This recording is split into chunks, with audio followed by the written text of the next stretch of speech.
I need to pack some stuff up anyway so we can drive. Usually just pack everything over there. This is basically, you know, the living room area right now. The bedroom area, obviously.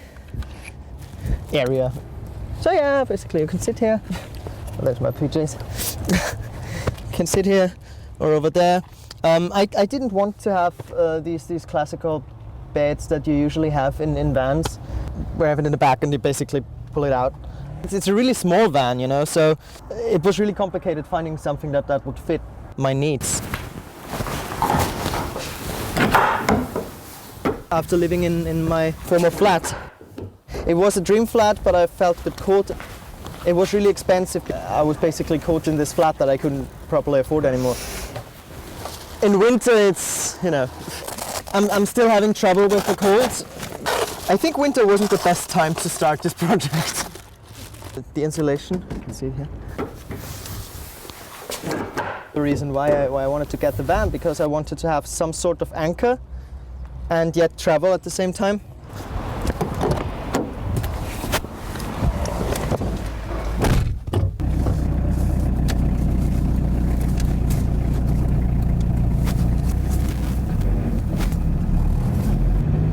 I consider myself a nomad, I guess, because basically I've been traveling with my rucksack for 1.5 years. I've tried to settle down. I got stuck in Austria, tried to stay there, actually settle down.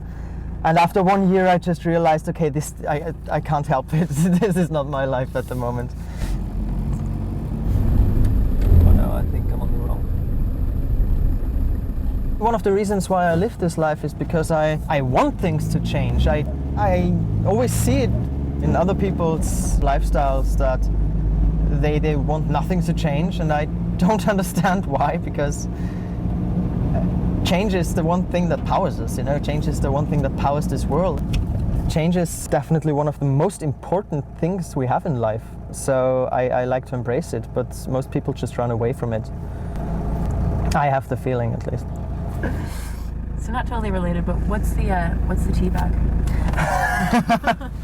That was a tip of a neighbor of my mom's, because I'm constantly having trouble in winter with moisture in the van. Actually, I'm having trouble with a bit of mold on the mattresses right now. I need to wash them. Due to the fact that it gets a bit warmer in here when I'm in here and it's cold outside, basically it gets pretty wet sometimes on the walls. And the tea bags supposedly soak that moisture up, the moisture that's in the air. That friend of mine, she basically put a huge bunch of tea bags in front of her car, and supposedly it worked. It doesn't work for me, but I gotta admit, I don't have like 1,000 tea bags in front there. Yeah, that's true. How many tea bags would you need? Yeah, that's the question. Are you able to work along the road, or do you online, or just saved up, or how do you pay for gas? Well, I do work a lot online. It's always a bit of a struggle, because at the moment I don't have a lot of money, and if you want to work in coffee shops, you need money, obviously, because you need to consume stuff. And at the same time, I don't have electricity in here, so I need to go to coffee shops to work, especially because you don't really want to stay in the van during the day either, because it's just cold. Unless you stay in bed all the time.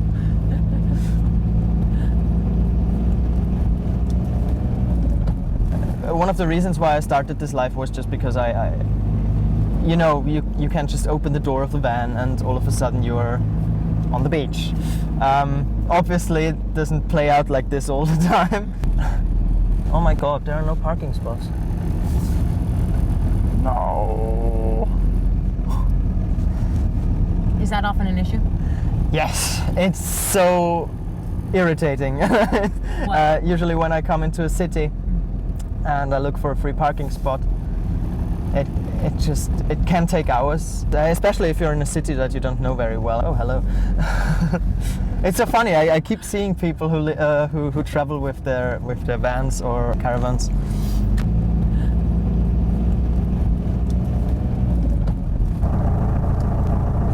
I don't want to risk it, to be honest.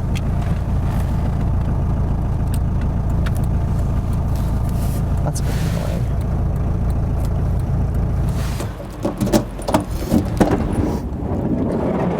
Either you drive, then it usually looks like a mess. Well, it often looks like a mess. It's a small space. But yeah, when I'm parked and it's daytime, then it usually looks like this.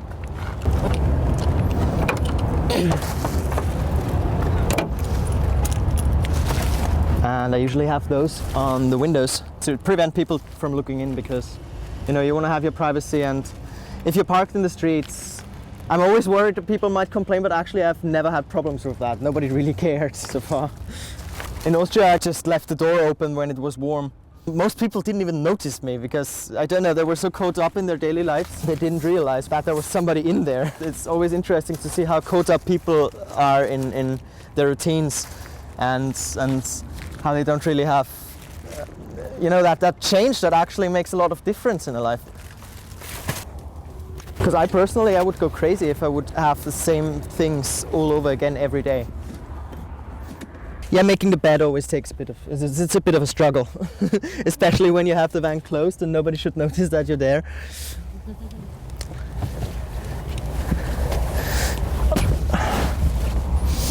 So basically, there's a little problem because I made this too long, so I have to open it actually. But usually this. It's the lower part. Usually I have my feet there, but obviously it depends on how even the ground beneath you is. And then I put everything over there again. I'm usually not exactly the crafty person. I was running out of time because it was getting winter, and you know, winter in Austria is terribly cold. So I really had to rush. So I got wooden board and could just cut it to the right size. Obviously not everything has the right size. Got a bit confusing after some time, but after all, it was the first time I actually did something like this. Ta-da! There you've got a bed. And who can say that they have a bed that's 2 meters and 10 centimeters long?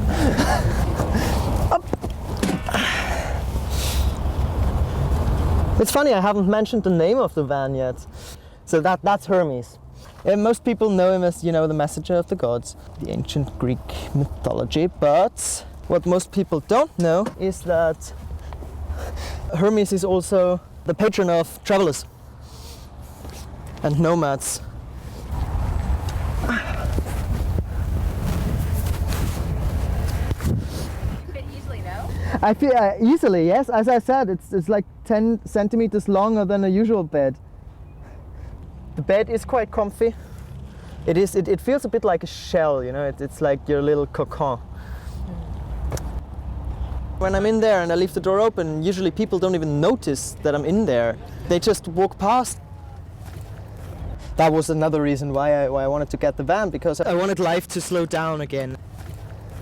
Obviously, I mean, you can't really cook, or... Well, wait, you can cook. I actually have a gas stove down there. I really need to open the door when I cook, that's important. And you need the door to be open just to have proper ventilation. Oh, I see. I worry about people complaining. I'm always worried that somebody might call the police, even though I've never had the experience, but I've heard it from so many people before.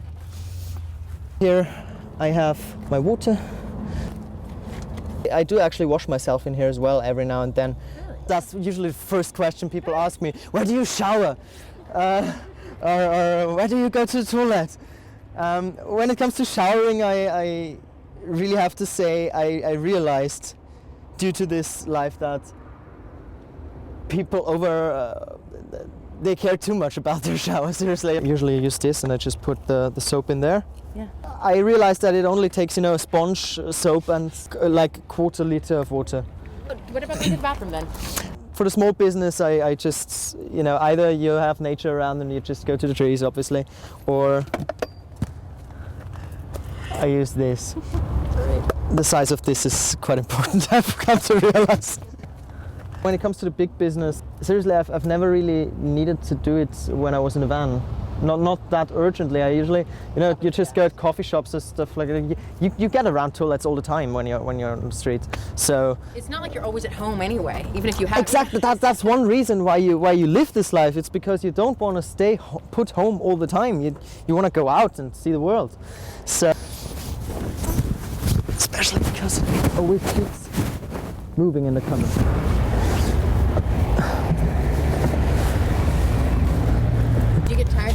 making it unreaching? It does get tiresome sometimes, I have to admit that. But to be honest, I mean, when you live this life, you have much more time, you know. It was quite funny because one of the reasons why I decided to go with a van was that I wanted to win time back, actually, to have life slow down again. Like when I lived in my old flat, I was trying to find one of these really pretty kettles for ages, and I never actually found it. I never had a kettle in my old flat, even though I'm a tea addict. So now I just got this camping thing. Yeah, I've had friends over for tea in Austria, so I really wanted to have some sort of space where I can live as well, or host even. People tend to ask me, what are you running away from? And I've found a nice answer to that question. I'm not necessarily running away from something, but if I run away from something, then I'm running away from this customized life where basically society tells you how you have to live, and that you have to, you have to have your own house and pay the mortgage for that, and to pay the mortgage you have to get a job, and because you want to have family you need to get a raise at some point, or maybe a better job, and then you buy the car, and you buy new stuff, and you need more space because there are kids coming, and then you need even more space and even more money and even more raise, and that's not my thing, you know. I keep my stuff in there. I have far too many shoes. Actually, I have far too much stuff at all. And there are my books. I keep my clothes in my pillows. Oh, now of course I get the underwear. Yeah, that bunny. That actually, I got it from my mother for Easter, like when I was a kid. I mean, this takes up space. Like you're choosing. It does, yeah. You know? But the thing is, people keep asking me why I chose to camp. And my usual answer is that I don't like the thought of it as camping, to think of it as camping, because this is a home for me. It's not just, it's not just some camping wagon. This is a home for me, and I want it to feel like a home as well. So I put these little things in there as well, because if you live in a place, no matter how big, you always want to make it feel homely. People get very, very caught up in accumulating things. In accumulating things, they hardly ever make any really different experiences than their daily life. I think that's a pity, because, we get born with nothing and we will die with nothing, and the only thing I could possibly take with me are memories or experiences.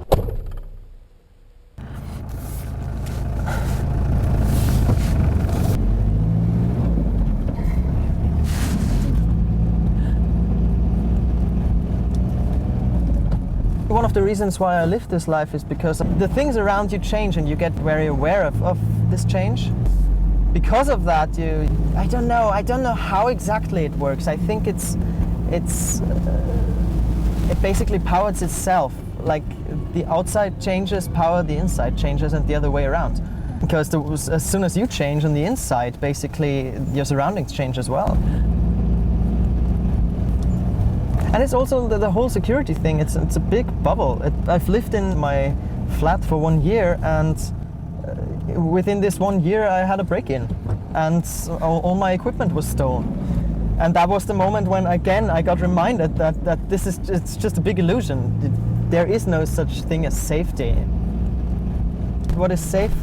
Having a job that you might be fired from, or traveling the world and actually seeing stuff.